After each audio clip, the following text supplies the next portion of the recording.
There are many people who drink alcohol and never become addicted, but others, despite the destructive consequences, can't stop. Andrew McIntosh shows you the risk factors that can mean the difference between these two extremes.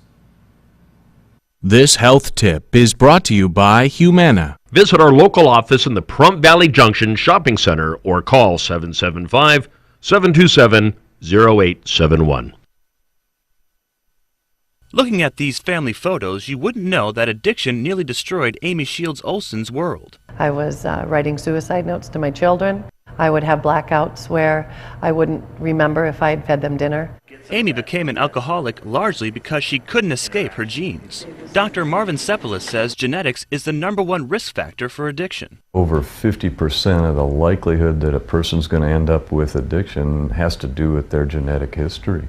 If your mom or dad is an alcoholic, your risk skyrockets. At least 6 times more likely than the general population. Then there's age. Studies show people who start drinking before 15 are 5 times more likely to become addicted than those who begin drinking after they turn 21.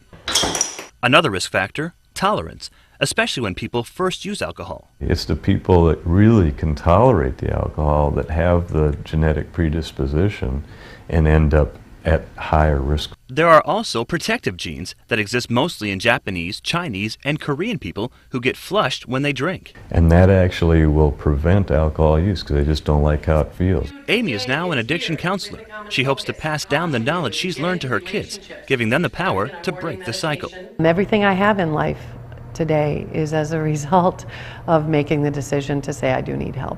I'm Andrew McIntosh reporting. Well, there are more than 300 genes associated with alcoholism. Variations in the different genes contribute to a person's overall level of risk or resistance.